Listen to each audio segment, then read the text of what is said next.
का नाम है राजा, उनके गांव में भी ऐसे ही था।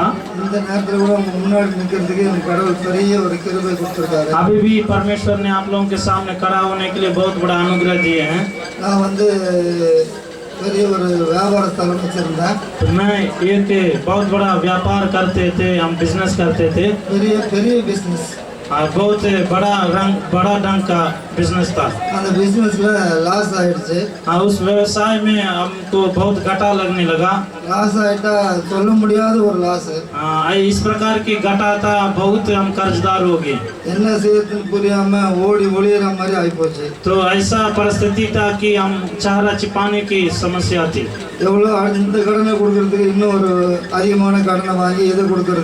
कर्ज के ऊपर कर्ज लेकर के मैं बहुत कर्जदार हो गया हूँ।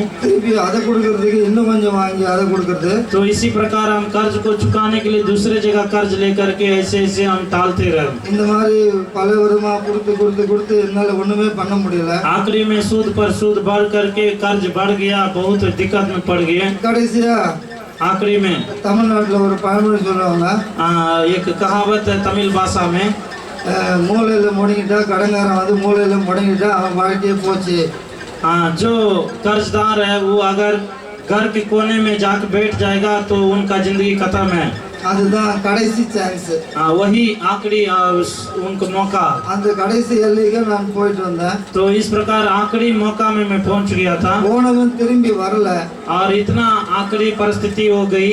என்ன வர வச்சது இந்த பைபிள் தான்। तो मुझे कोई नहीं बचा सका, लेकिन प्रभु यीशु मसीह का बाइबल ही मुझे निकाला। என்னோட மனைவி வந்து சர்ச்சுக்கு போயிட்டு इनका पत्नी आकर के चर्च में प्रार्थना करने जाती थी। இன்னைக்கு ஒரு நல்ல வசனம், நல்ல ஒரு மெசேஜ் கிடைச்சது, இது கொஞ்சம் பாருங்க तो मेरा पत्नी घर में आके कहती थी, और देखिए आज बहुत अच्छा वचन हमको मिला है, परमेश्वर के दास वहाँ प्रचार किए हैं, आप पढ़ के देखिएगा।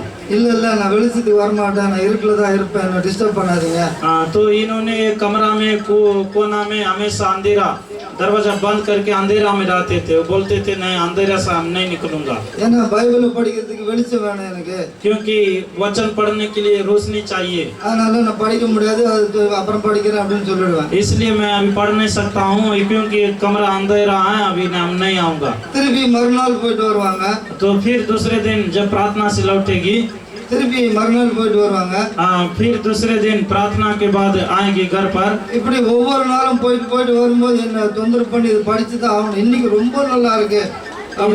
इस प्रकार जब जब चर्च से लौटती थी आकर कहती थी, देखिए आज बहुत अच्छा था, अच्छा वचन दिया है, पढ़िए करके बताती थी। सही படிச்சுதான் பார்க்கலாம்னு நான் பைபிளை படிக்க ஆரம்பிச்சேன்। तो हमने सोचा ठीक है, पढ़ के ही देखेंगे क्या होता। அப்போ படிக்கிறதுக்கு வெளிச்சம் வேணும், पढ़ने के लिए रोशनी चाहिए था। வெளிச்சத்துக்காக நான் கொஞ்சம் வெளியே வருவேன்। रोशनी के लिए हम कमरा से थोड़ा बाहर निकलते थे, जन्नल ஓரமா வந்து அந்த வெளிச்சத்தை தேடுவேன்। खिड़की खोल करके और जो है मैं रोशनी में पढ़ते थे। அப்போ அந்த பைபிள் எவ்வளவு வெளிச்சம் தேவையோ அதுக்கு மட்டும் தான் நான் வருவேன்। तो वो भी उतने हम आते थे जितना पढ़ने के लिए रोशनी चाहिए। लाइट போட்டா என்னோட முழு உருவம் தெரிஞ்சிருன்ற பயத்துல நான் வந்து லைட் போடக்கூடாதுன்னு சொல்லுவேன்। कमरा में लाइट भी जलाने के लिए अनुमति नहीं देते थे, क्योंकि रोशनी को हम बिल्कुल पसंद नहीं करते थे। அப்படியே படிச்சிருக்கும் போது வெளிச்சம் போயிடுச்சு। तो इस प्रकार मैं पढ़ता था तो अचानक रोशनी भी खत्म हो गया। अब वाइफ को तेरी लाइट போடு பார்க்கலாம் அப்படினு। तो अंधेरा हो गया था, शाम के बेला था, तो हम पत्नी को कहे आइए लाइट जलाइए। நான் படிக்க வெளிச்சத்துக்கு வர என்ன பைபிள் தான் என்ன வெளிச்சத்துக்கு கொண்டு வந்தது। तो मैं वचन को पढ़ते मेरे जीवन में भी रोशनी आने लगा, मेरे कमरा में भी रोशनी आने लगा। அப்போ ஒரு என்னோட फ्रेंड வந்து அப்ப என் கூட வந்து குடிச்சு வெறிச்சு இருந்த ஒரு फ्रेंड ஓடி வரான்। तो एक दोस्त था जो मेरे घर पर आया था उस दिन, उसके पहले उनके साथ में बहुत बार पीने खाने में घूमने फिरने में साथ में रहते थे। என்னடா கடலாம் மூடி கிடக்கு, நீ ஏன் வெளியே வர மாட்டேன்ற? அவனுக்கு கடன் கொடுத்தவனே வந்து பல லட்சம் கொடுத்தவனே வந்து அவன் சொல்றான், நல்ல பையன் தான் ராஜா, வந்துருவா, ஆனா இப்போ அவங்ககிட்ட பணம் இல்லை அப்படின்ற வார்த்தையா இந்த ஒரு फ्रेंड மூலமா எனக்கு அங்கிருந்து வருது। तो इनका दोस्त ने आकर के कहने लगा, देखिए अभी क्यों आप चुप के रहते हैं, तो कोई बात नहीं है, आपके बारे में हम बताए हुए हैं, कर्जदारों को वो तंग नहीं करेगा आपको। அப்படியா சொன்னா, ரொம்ப மோசமானவனாச்சே, நான் எப்படி வாழ்ந்தேன், என்னை வந்து கேவலப்படுத்த போறான், அசிங்கப்படுத்துகிற போகிறான், எனக்கு நம்ம வாழ்க்கையே போயிடுமே, மற்றவங்க மத்தியில் எப்படி நான் தலை நிமிர்ந்து நடக்குது அப்படின்னு அவங்ககிட்ட கேட்டேன். उस समय मैंने अपने दोस्त से पूछा, देखिए वो हमको जो कर्ज दिया था वो इस प्रकार का है, हमको विश्वास नहीं हो रहा, हम सोचा कि हमको बेइज्जती करेगा, लेकिन वो इस प्रकार कर रहे हैं तो बहुत खुशी की बात है। அப்போ தான் நான் கொஞ்சமாக வெளியே வர ஆரம்பித்ததுனால, பைபிளை படித்ததுனால, வெளிச்சத்துக்கு வர ஆரம்பித்ததுனால எனக்கு இன்னுமா கொஞ்சம் தைரியம் வந்துடுச்சு. तो उस प्रकार जो है मैं मेरा जीवन से डर भी हट गया, धीरे धीरे बाहर निकलने लगे और रोशनी में आने लगे। அப்போ கடையை போயிட்டு திறக்கிறதுக்கு நான் போயிட்டேன், கடைக்கிட்ட போயிட்டேன். तो उसके बाद मैं दुकान भी गया था।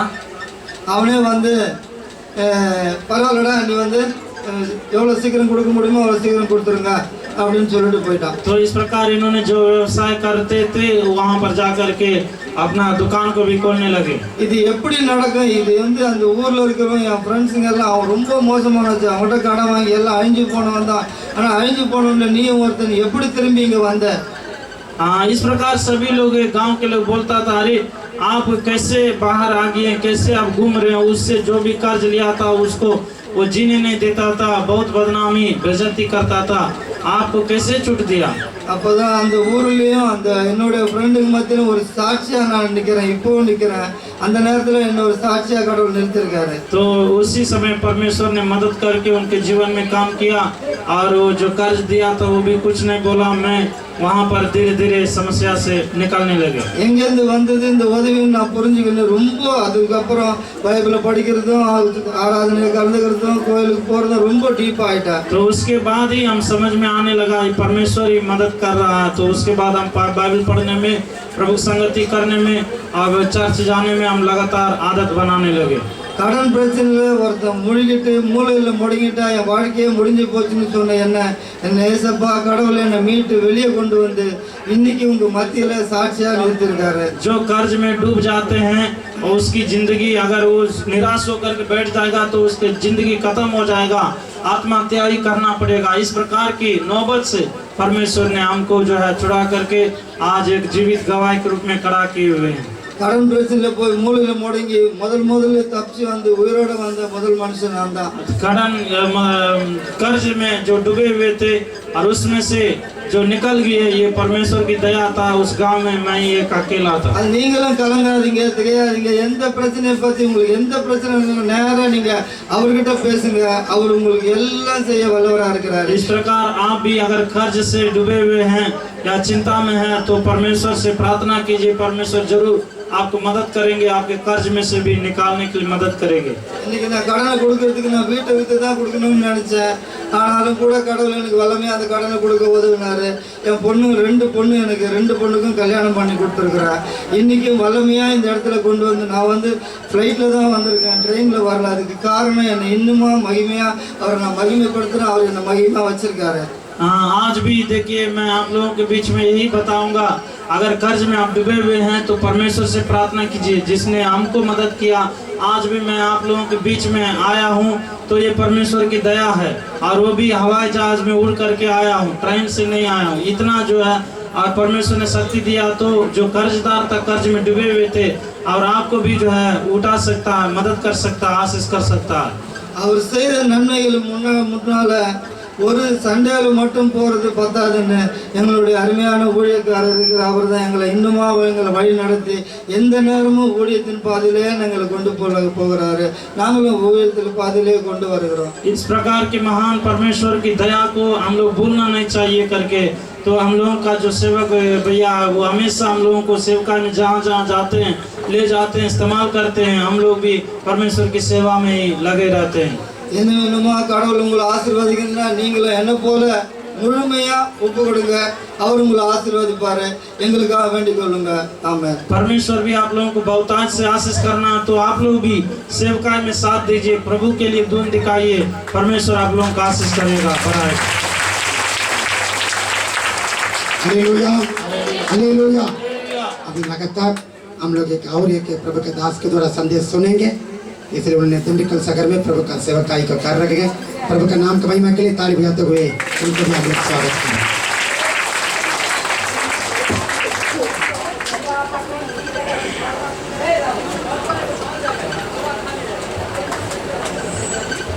Price the Lord. கர்த்தருக்கு ஸ்தோத்திரம். परमेश्वर के नाम को महिमा होने पाए। எத்தனை பேர் சந்தோஷமா இருக்கீங்க? कितने लोग खुशी है? बोलिए कितने लोग खुश है? Praise the lord. ஹalleluya. जोर से कहिए। பரலோகமே மகிழ்ந்து களி கூறுகிறது. और स्वर्ग भी आज बहुत आनंदित है, बहुत ऐसी खुशी है। இந்த பீகார் தேசத்திலே इस बिहार क्षेत्र में இவ்வளவு பெரிய கர்த்தருடைய பிள்ளைகள் கூட்டத்தை பார்க்கும்போது इतना बड़ा जो संख्या जो परमेश्वर के लोग है, देखने से மிகுந்த சந்தோஷமா இருக்குது. बहुत आनंदित हो रही है। எல்லாம் சந்தோஷமா இருக்கீங்கல்ல? आप सब लोग खुश हैं? சத்தமா ஒரு ஹalleluya சொல்லுங்க பாப்போம். जोर से कहिए हालेलुया। இன்னொரு சத்தமா और जोर से कहिए हालेलुया। हम எல்லாரும் ஒரு பாடலை பாடுவோம். हम सब लोग ये गीत को गाएंगे। உங்களுக்கு தெரிஞ்ச பாடல் தான். हाँ, आप लोग जानते वैसे ही गीत है। தமிழ் பாடல் அல்ல, ये तमिल भाषा में नहीं है, हिंदी பாடல். हिंदी भाषा में ही है। सुन लो मेरे भाइयों. हाँ, सुन लो मेरे भाई। हालेलुया.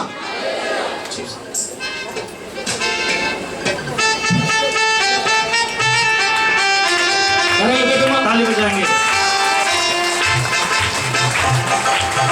सुन लो मेरे भाइयों, मसीहा मेरा दुनिया में आया।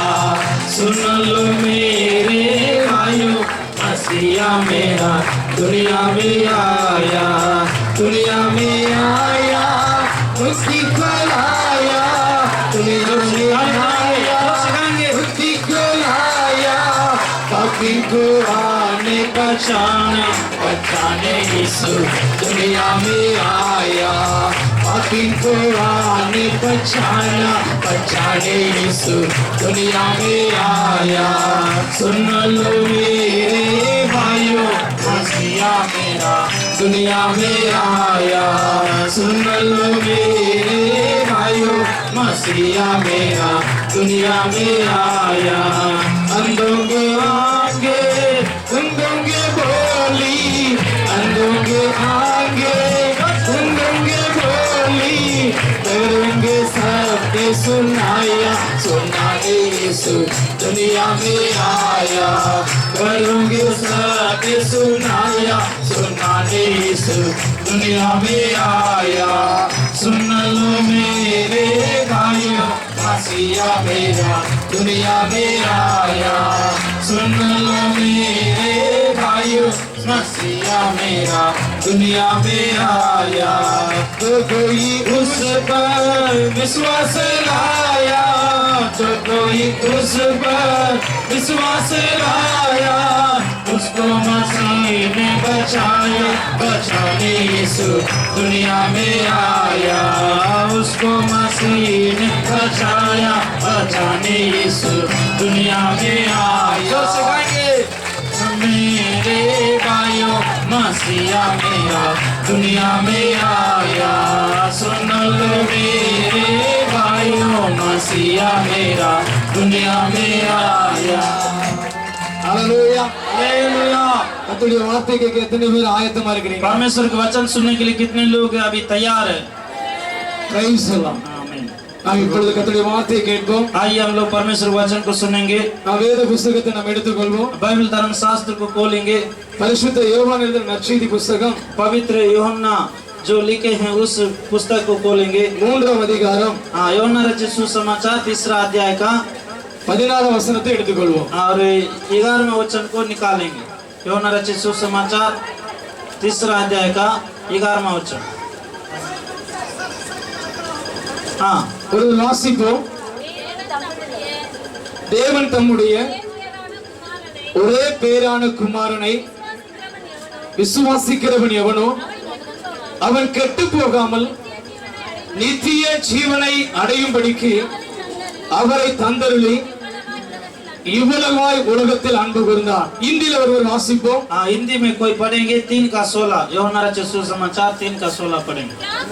क्योंकि परमेश्वर ने जगत से ऐसा प्रेम रखा कि उसने अपना एकलौता पुत्र दे दिया, ताकि जो कोई उस पर विश्वास करे वह नष्ट ना हो, परंतु अनंत जीवन पाए। Price the Lord. ஒரு நிமிஷம் கண்களை மூடுவோம். हम सब लोग अपने आंखों को बंद करेंगे।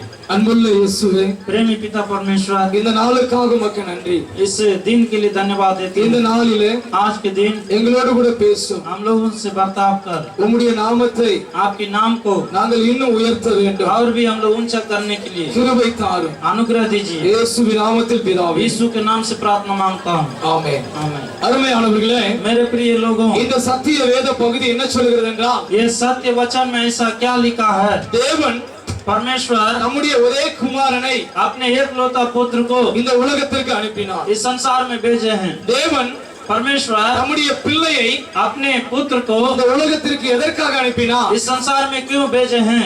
எதற்காக என்று சொன்னால், किस लिए हैं? இந்த பூமியில் வாழ்கிற इस संसार में रहने वाले ஒவ்வொரு மனிதனையும் हर एक मनुष्य को நல்லவனாய் மாற்றி अच्छा मनुष्य के रूप में बदलकर பரலோக ராஜ்யத்திற்கு அழைத்துக் கொண்டு செல்ல வேண்டும். स्वर्गीय राज में ले जाना है। என்றென்றைக்கும் हमेशा தன்னோடு கூட अपने साथ நம்முடைய பிள்ளைகளை வைத்துக் கொள்ள வேண்டும் अपने लोगों को रखना है। என்பதற்காகத்தான் इसलिए ही தேவன் परमेश्वर ने இயேசுவை இந்த பூமிக்கு அனுப்பினார். प्रभु यीशु के संसार में भेजे हैं। அருமையானவர்களே, मेरे प्रिय हो, இந்த நாட்களிலே आज के दिन பூமியிலே வாழ்கிற மனிதர்களை பார்க்கும்போது आज संसार में हम लोग देखेंगे तो மனம் போன வாழ்க்கை வாழ்ந்து अपने கொண்டிருக்கிறார்கள். मनमानी से लोग जीवन बिता रहे हैं வழி தெரியாத ஒரு ஆட்டை போல, और ऐसे भेड़ के समान जो भटके हुए हैं வழி தப்பி போன ஒரு ஆடுகளை போல और जो वैसे भेड़ के समान जो भटके हुए हैं, அவனவன் தன் தன் வழியின்படி सब लोग अपने अपने मार्ग लेकर के நடக்கிறதை நாம் பார்க்கிறோம். अपनी इच्छा के अनुसार जीवन बिता रहे हैं। இன்றைக்கு இந்த பூமியிலே பார்க்கும்போது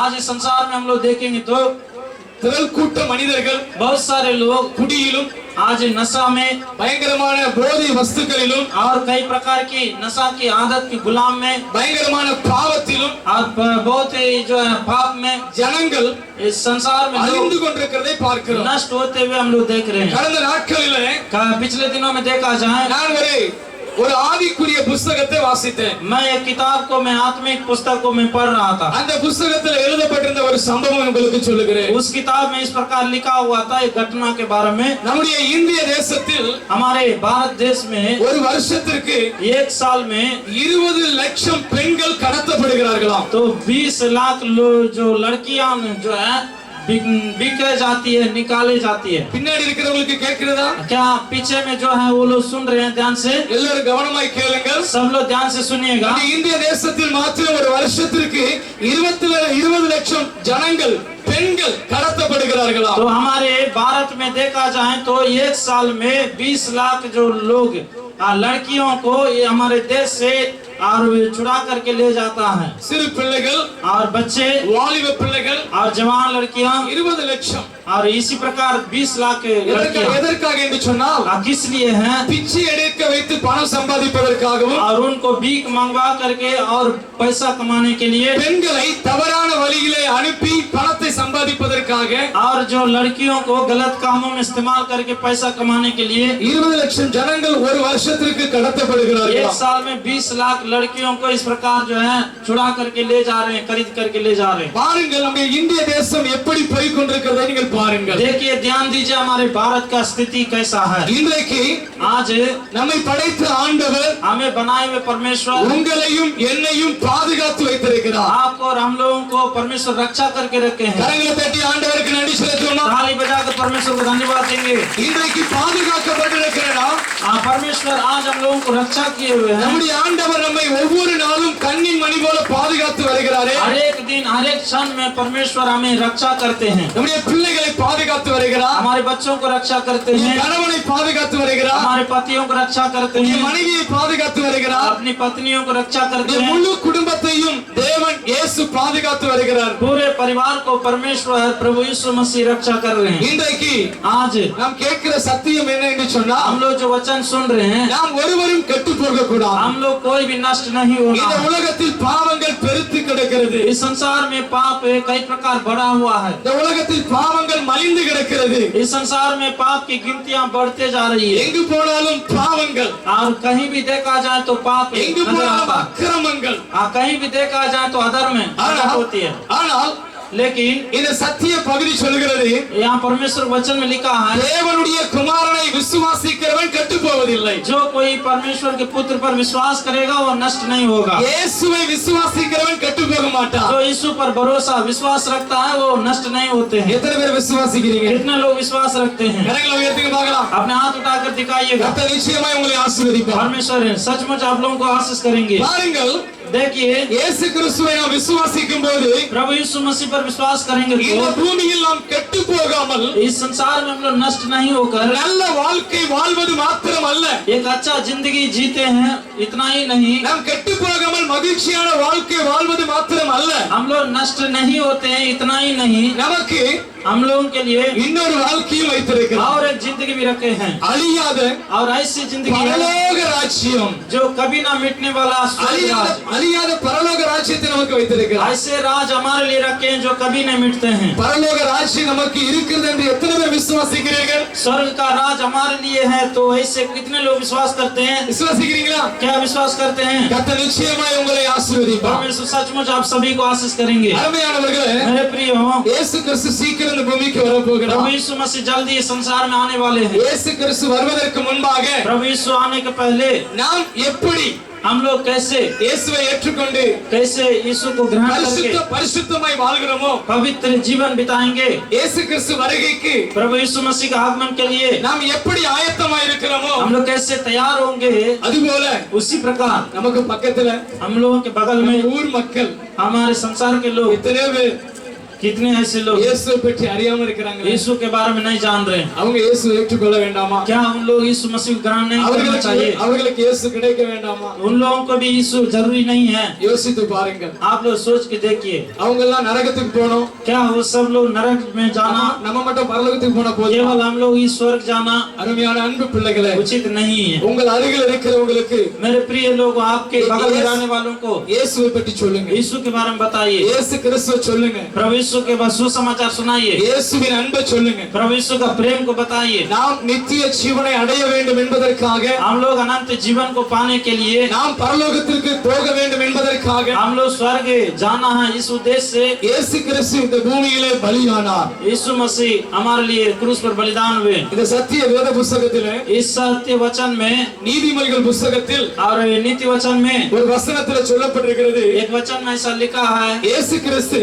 प्रभु यीशु मसीह தேவனிடத்திலே परमेश्वर के गोद में செல்ல பிள்ளையா இருந்தார். परमेश्वर के सिंहासन के बगल में एकदम जो है दुलार पुत्र थे। இயேசு கிறிஸ்து செல்ல பிள்ளையா एक இருந்தார். दुलारा बेटा था वो। அந்த செல்ல பிள்ளையை वैसे बेटा को நமக்காக இந்த பூமியிலே பலியாக ஒப்பு கொடுத்தார். हमारे लिए परमेश्वर ने बलि की दान करके चढ़ा दी। இயேசு கிறிஸ்து நமக்காக பலியாகவில்லை என்றால் अगर यीशु मसीह हमारे लिए बलिदान नहीं होते, இந்த இடத்துக்கு நீங்களும் நானும் வந்திருக்க इस முடியாது. जगह में आप और हम नहीं आ सकते। அருமையானவர்களே, मेरे प्रिय लोगों, என்னுடைய வாழ்க்கையில் हमारे जीवन में நான் சென்னை பட்டணத்தில் मैं मद्रास में 17 வருஷம் வாழ்ந்து வந்தேன். 17 साल जीवन बिताए थे। 10 வருஷம் 10 साल ஆண்டவருக்கு பிரியம் இல்லாமல் परमेश्वर की इच्छा के बगैर துன்மார்க்கனாய் வாழ்ந்து வந்தேன். मैं बहुत दुष्ट के रूप में जीवन बिता रहे थे। பணத்தை சம்பாதித்து நிம்மதி இல்லை. बहुत रुपया मैंने कमाया लेकिन शांति नहीं पाया। என்னுடைய வாழ்க்கையில் मेरे जीवन में பொல்லாத பாவத்தில் அடிமையாக இருந்தேன். बहुत प्रकार की पाप में मैं गुलाम था। என் கூட பிறந்தவர்கள் 10 பிள்ளைகள். मेरे साथी भाई लोग जो है 10 भाई है। நான் 8வது பிள்ளை. मैं 8वां लड़का हूँ। பாருங்கள், देखिए, என்னுடைய வாழ்க்கையில கெட்ட பழக்கங்கள் அதிகமாக இருந்தபடினா तो मेरे जीवन में गलत आदत का मैं गुलाम था। எனக்கு எத்தனையோ ஊழியக்காரர்கள் இவர்களை போல ஊழியக்காரர்கள் எனக்கு புத்திமதி சொன்னார்கள். कितने सेवक लोग आकर के हमको सलाह देता था। அவர்கள் புத்திமதி சொல்லும்போது அதை நான் கேட்பதில்லை. उन लोग जब हमको सलाह देता था हम नहीं सुनते थे। இவர்களை போல ஊழியக்காரர்கள் என்னிடத்தில் வந்து நான் வியாபாரம் செய்து கொண்டிருந்தேன். तो जब मैं वहाँ पर व्यवसाय करता था उस समय सेवक लोग आकर के हमसे बोलते थे, என்னிடத்தில் சொல்லுவார்கள், हमको सलाह देते थे, பால்ராஜ், देखिए पलराज, நல்ல வியாபாரம் செய்கிறாய், अच्छा से आप कमा रहे हैं, ஆனால் உன் கெட்ட பழக்கத்தை நீ விட்டுவிடு. लेकिन आप गलत आदत को छोड़ दीजिए। இந்த கெட்ட பழக்கம் உன் வாழ்க்கையை அழித்து விடும் என்று சொல்லுவார்கள். इस गलत आदत के द्वारा आपकी जीवन नष्ट हो जाएगा। அவர்கள் சொல்லும்போது जब उन लोग कहते थे நான் சரி ஐயா என்று சொல்லி ठीक है, मैंने कहता था ठीक मैं छोड़ दूंगा, நான் சொல்லுவேன். मैं ऐसे कहता था, அவர்கள் போன பின்பு लेकिन वो लोग चले जाने के बाद அவர்களை உள்ளத்திலே திட்டுவேன். उन लोगों को मन में मैं गाली देता था। என் குடி பழக்கத்தை நான் விடவில்லை. मैं अपनी दारू दारू पीने का आदत नहीं छोड़ता था நாட்கள் கடந்தது और बहुत दिन बीत गया எனக்கு திருமணம் செய்து வைத்தார்கள் தகப்பன் हमको शादी भी किया हुआ शादी मेरे पापा ने हमको शादी किया எனக்கு திருமணம் ஆன பின்பு நான் திருந்தவில்லை शादी करवाने के बाद में भी हमको संतान नहीं था எனக்கு ஒரு பிள்ளை பிறந்தான் उसके बाद बहुत दिन के बाद एक लड़का हुआ என்னுடைய மகன் சுகப்பிரசவமாய் பிரசவத்திலே பிறந்தான் अच्छा से मेरा बेटा हुआ ஆனால் लेकिन என்னுடைய மகன் 2 மாதம் குழந்தையாய் இருக்கும்போது जब वो 2.5 साल का बच्चा था என்னுடைய மகன் மரித்து போய்விட்டான் तो 2.5 महीना का बच्चा था उस समय वो मर गया நான் என் வீட்டில் உட்கார்ந்து அழுது கொண்டிருந்தேன் मैं घर में बैठकर रो रहा था ஆண்டவர் परमेश्वर நம்முடைய ஊழியக்காரர் மூலமாய் பேசின வார்த்தை எனக்கு நினைப்பூட்டினார் अपने दास के द्वारा जो भी सलाह दिए गए हैं वो सब याद दिलाया உடனே தேவ சமூகத்தில் இயேசுவின் ஆலயத்திற்கு ஓடினேன் तुरंत मैं भाग करके मैं प्रभु के भवन में गया முழங்கால் படியிட்டு என் பாவங்களை அறிக்கையிட்டு மன்னிப்பு கேட்டேன் मैं वहाँ घुटना टेक कर पाप की जो है सभी पापों को मैं अंगीकार करके क्षमा पाया இயேசுவே என் பாவத்தை மன்னியும் प्रभु यीशु मेरे पाप को क्षमा कीजिए இயேசுவே என் உள்ளத்திலே வாரும் प्रभु यीशु मेरे हृदय में आइए என் வாழ்க்கையை மாற்றும் मेरे जिंदगी को बदलिए என்னுடைய பாவத்தின் நிமித்தம் मेरे पाप के कारण என்னுடைய பிள்ளையை நான் இழந்து விட்டேன் मैं अपने बच्चा को खो दिया எனக்கு ஒரு விடுதலை தாரும் मेरे लिए एक छुटकारा दीजिए இனிமேல் என்னால் எதையும் இழக்க முடியாது इसके बाद मैं कुछ भी नहीं खोना என் चाहता உள்ளத்திலே வாரும் मेरे हृदय में आइए என்னை புதுப்பியும் मुझे बदल दीजिए என்று இயேசுவிடத்திலே ஜெபித்தேன் इस प्रकार मैं यीशु से प्रार्थना किया இயேசு கிறிஸ்து என் உள்ளத்திலே வந்தார் प्रभु यीशु मसीह मेरे जीवन में आया என் வாழ்க்கையை மாற்றினார் मेरी जिंदगी को बदल दिया இயேசு கிறிஸ்து எனக்கு கொடுத்த ரட்சிப்பின் சந்தோஷத்தை प्रभु यीशु मसीह का दिए गए उद्धार का संदेश को நான் அனுபவித்த நாள் முதல் जब से मैंने चखा ஒவ்வொரு நாளும் இயேசு கிறிஸ்துவை பற்றி நான் சொல்ல ஆரம்பித்தேன் हर एक दिन मैं यीशु के बारे में बताने लगी சென்னை பட்டணத்தில் और मद्रास शहर में 5 வருஷம் 5 साल मैंने இயேசு கிறிஸ்துவை பற்றி यीशु के बारे में வியாபாரம் செய்து கொண்டே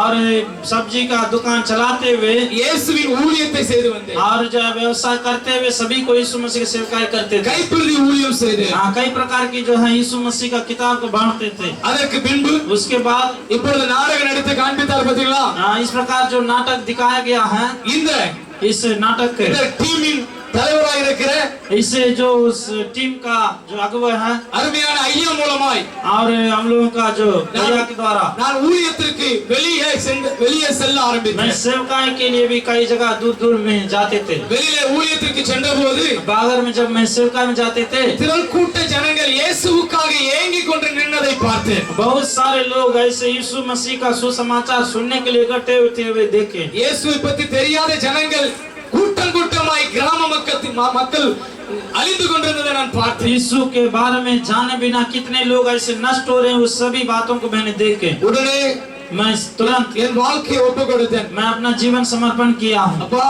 प्रभु जी நான் கிராம மக்கள் மத்தியிலே ஊழியம் செய்ய வேண்டும் मैं गांव के लोगों के बीच में सुसमाचार की सेवकाई करना है என்னை அழைத்து கொண்டு போங்க என்று சொல்லி கேட்டேன் मुझे लेकर चलिए करके प्रार्थना किए அதே போல उसी तरह 2008 ஆண்டு दूसरे 2008 साल சென்னை பட்டணத்திலிருந்து और मद्रास से நானும் என் மனைவியும் मैं और मेरे परिवार என்னுடைய குழந்தை பெண் குழந்தையும் मेरे बच्चे को भी लेकर के சென்னையிலிருந்து திண்டுக்கல் பகுதியிலே கிராமத்திற்கு ஊழியத்திற்கு கடந்து போனோம் मद्रास से हम लोग चले गए दिंडुकल करके एक जिला है वहाँ पर सेवकाई करने के लिए चले गए இன்றைக்கு கர்த்தருடைய ஊழியத்தை 5 வருஷமாய் செய்து வருகிறோம் आज मैं परमेश्वर की सेवकाई को 5 साल से मैं कर रहा हूँ கர்த்தர் மகிமைப்பட்டு வருகிறார் परमेश्वर महिमा प्राप्त कर रहे हैं நாம் அருமையான அன்பு பிள்ளைகளே मेरे प्रिय परमेश्वर के लोग ஆண்டவர் இயேசு கிறிஸ்து प्रभु यीशु मसीह நம்ம மேல் வைத்த அன்பின் நிமித்தம் हम लोगों के ऊपर जो प्रेम रखा है இன்றைக்கு நீங்களும் நானும் ரட்சிக்கப்பட்டிருக்கிறோம் उसी प्रेम के द्वारा ही आप और हम उद्धार पाए हुए हैं இயேசு கிறிஸ்துவின் ரத்தத்தினால் प्रभु கழுவப்பட்டிருக்கிறோம் यीशु मसीह के लहू के द्वारा धोए गए हैं இயேசு கிறிஸ்துவின் அன்பை ருசித்துக் கொண்டிருக்கிறோம் प्रभु यीशु मसीह का प्रेम को स्वाद चख रहे हैं இன்றைக்கு எத்தனை பேர் இயேசு கிறிஸ்துவை முழுமையா ஏற்றுக்கொண்டிருக்கிறீர்கள் எனக்கு தெரியவில்லை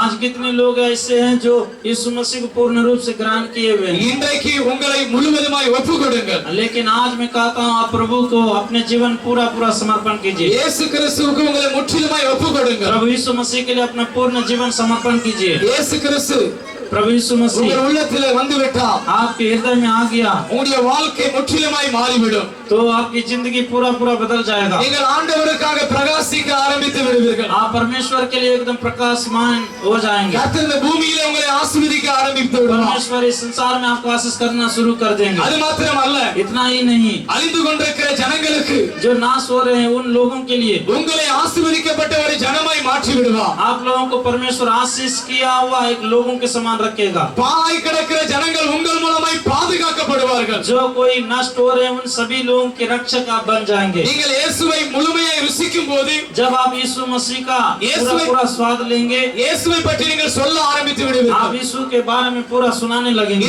இயேசுவின் அன்பை சொல்ல எத்தனை பேர் ஆசைப்படுகிறீர்கள் क्या கரங்களை यीशु உயர்த்துங்க. यीशु का प्रेम को कितने लोग सुनाना चाहते हैं? हाथ उठाकर दिखाइए। இயேசு சொல்லுவீங்களா? क्या यीशु के बारे में बताएंगे? Praise God. கர்த்தர் நிச்சயமாய் உங்களை ஆசீர்வதிப்பார். परमेश्वर सचमुच में आप लोगों को आशीष करेंगे। இயேசுவின் அன்பினால் प्रभु यीशु मसीह के प्रेम से மீட்கப்பட்டிருக்கிற நாம் हम जो उधार पाए हुए हैं, அந்த இயேசுவின் அன்பை उसी प्रेम को இன்று முதல் आज से மக்களுக்கு சொல்ல ஆரம்பிப்போம். दूसरों को सुनाएंगे। இன்னும் 2 நாள் கூட்டம் இருக்கிறது. और दो दिन का सभा है। இந்த கூட்டத்துக்கு इस सभा में உங்க பக்கத்து வீட்ல இருக்கிறவங்கள आप अपने पड़ोसी को भी யாரையாவது கூட்டிட்டு வந்துருங்க. और किसी को भी बुला के लाइए। இயேசு